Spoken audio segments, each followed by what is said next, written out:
Hello, and thank you for joining me. This is not a polished video, it is mostly a collection of clips and photos with a story, because today we are taking a look back at what has been my Thanksgiving tradition for the better part of the last decade. And that tradition is volunteering in a kitchen to help make a Thanksgiving feast for hundreds of folks in East Harlem. Of course, I could not do this on my own, I'm just a part of it. None of it would be possible without Bethel Gospel Assembly and their administrators. They provide the space, including the kitchen, they organize volunteers, they coordinate donations. Some of those donations are coming from famous chefs. It's a huge project, and I'm happy to have been a part of it over these years. Nowadays, I'm living in Denmark, quite far away, but thanks to my older sister, who is an airline pilot, she helps get me overseas in November so I can keep the tradition alive. It's a funny story how I got connected with this project in the first place.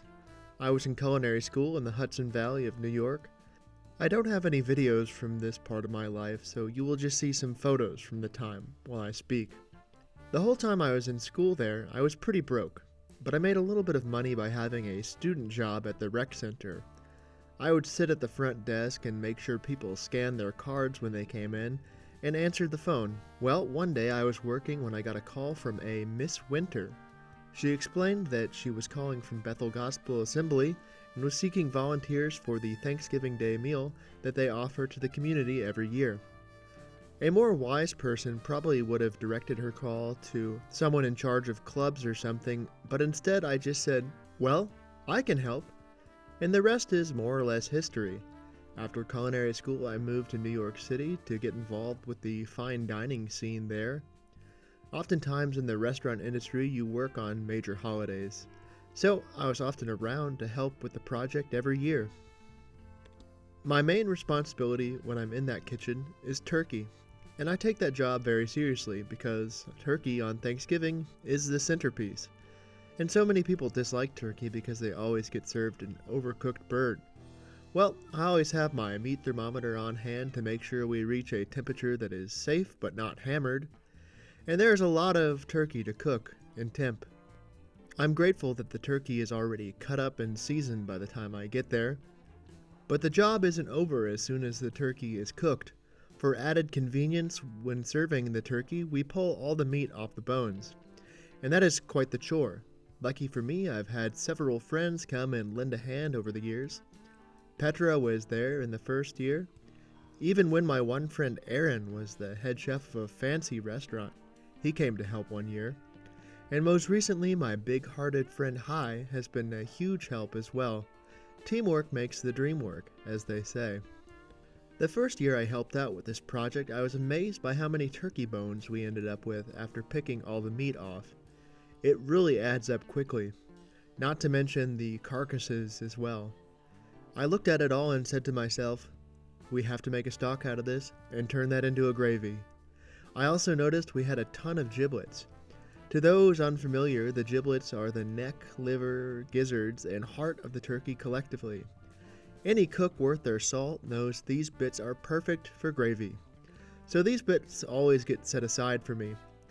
I keep the liver separate and usually saute that up and give it to the ladies who are making the stuffing. Then I simmer the hearts and gizzards together, and the necks are roasted and then simmered separately. I do this until the hearts and gizzards are tender and until the neck meat pulls off the bone. Pulling neck meat takes some patience, but it really is nice. The gizzards and hearts just get roughly chopped. The stock gets cooked for about a day, which is enough to get some good gelatin out of those bones. You can see how nice and gelatinous this stock is. After the stock is made, I strain the bones out from the liquid. This is also one of those projects that ends up taking more time than you expect because you have to work in batches, and lifting giant pots of scalding broth requires some finesse. But once we have just the beautiful turkey liquid left, I reduce it down until the flavor intensifies. Then, in the spirit of old-fashioned cooking, I make a roux. That is a mixture of fat and flour.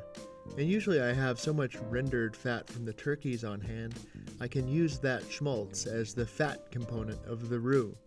I usually make something in between a blonde and a brown roux, and then mix in the reduced stock. I simmer it for a while to see where the consistency is at. Sometimes it needs a bit more roux. In general, for a turkey gravy though, I like it pretty loose, almost more like a jus. This isn't something we are going to put on a plate of biscuits after all. Once the viscosity is where I want it, I start adjusting the taste with salt and pepper, and then at long last it's time to add all the good giblet meat in. That gravy is served on the side, but we also use some when we reheat the turkey before serving to make sure it doesn't dry out. Aside from the gravy, my other claim to fame is making the centerpiece, or decorative turkey, look good. You see, before the meal starts, the bishop of the church will come out and make a few slices from a whole roast turkey to signify that the meal has begun. So this turkey needs to look good, like Norman Rockwell good if possible. So one whole turkey is always set aside for this purpose. I will usually truss the legs to keep the bird compact, but honestly I feel like a lot of the credit should go to the old reliable combi oven that keeps on trucking after all these years. I just put the bird in, and the oven fan really does a good job of browning the bird evenly. And then it's all about garnish. I really like doing these old-fashioned citrus things. I can't even remember what they are actually called. And I also really love making the little frills that go on the end of the leg bones.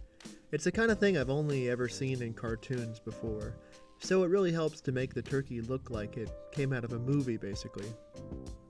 The actual Thanksgiving Day is always a blur. There are so many volunteers there to help. In the kitchen, our job is to keep up with the demand from the people working the buffet line. We keep food hot in aluminum pans and pass them over when requested, and we go through a lot of food. But that means a lot of people are eating, and that's a wonderful thing. As a chef in the fine dining world, it is easy to have moments where you feel a bit disillusioned about the significance of what you are doing. And that makes work like this especially rewarding. Simply put, it is clearly a good service with some wonderful people involved and a good use of my time. There is not much more to say and not much more footage to show you either, so thank you for joining me. I hope you enjoyed seeing a little glimpse into my Thanksgiving tradition for the past 10 years. In the spirit of thanks, there is a lot to go around here. Thank you to Doreen, to Charmin, all the folks at Bethel who have welcomed me over the years. Thanks to all my friends who have helped by volunteering over the years also. Thanks to my employers who let me take a little time off from work to help keep this tradition alive. And thanks to my sis who helps get me back and forth now that I'm living quite far from the Big Apple. I really appreciate you all. And speaking of appreciation, I appreciate you viewers. If you enjoyed this video, please let me know by hitting the like button, and please subscribe.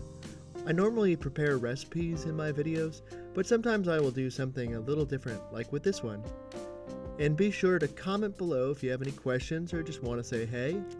To my regular viewers, I want to apologize for the lack of content over the last few months.